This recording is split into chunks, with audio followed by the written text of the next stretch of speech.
probinsya feels, eto yon.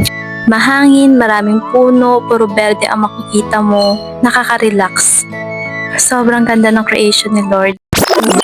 Good morning! Dito nga kami sa KG Base Place. In-invite nga lang kami dito since malapit lang kami sa place na ito. 'Di ba? Lapit lang namin pero hindi pa namin ito napupuntahan. Sabi nga sa amin ng caretaker ay bagong bukas nga lang ito. Bali nirarentahan talaga yung buong place na ito para sa mga gustong mag-unwind. Sakto nga lang talaga na meron kaming kakilala na siyang nag-invite sa amin. Bali hindi naman talaga siya kalakihang lugar pero maganda siya. Isa pa nga sa nagpa-attract dito is yung magandang dagat sa likod. Bali sa dulo ng pathway na yan is merong maliit na cottage and then may duyan din. Pero hindi ko na yun siya pinuntahan. Medyo madulas kasi yung daan. Sakto nga at makakaswimming si Yumi at magagamit niya na rin yung life vest niya. Ito nga talaga yung gusto ng mga bata, ang tubig. Hindi pa nga siya nakakaligo ng morning na ito.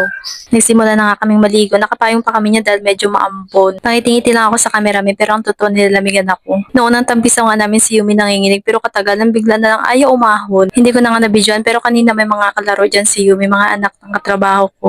Umahon lang sila saglit para kumain. Isa pa nga sa nagustuhan ko sa kanilang swimming pool, yung tubig dito is walang chlorine. Typical na tubig probinsya. Lagi talaga kami nasasaktuhan sa swimming pool na walang chlorine, which is good para sa mga bata. Kapag nasa loob ka nga ng pool, maramdaman mo na fresh yung tubig. Pinagbigyan ko na nga lang ng konting sandali na makapag-swimming pa si Yumi dito dahil napansin ko sa kanya na medyo antok na siya. Hindi pa kasi siya nakakatulog ng morning. Maya't maya nga pinakisuyuan ko na yung aking asawa na bihisan niya na si Yumi. Diretso binanlawan na nga siya dito, para mamaya is tulog na siya pagdating sa bahay. Mga ilang minuto nga lumipas, nagkayayaan na rin kami umuwi dahil may pupuntahan pa rin kasi sila ma'am. Picturean ko lang dito saglit si Yumi as a remembrance. Sabi ko nga sa asawa ko is magbalita na ulit kami kapag maayos na yung panahon. Medyo bitin din kasi yung time. Tayo naman sa caretaker ay pwede naman hindi mag-overnight. So yun lang, thank you for watching.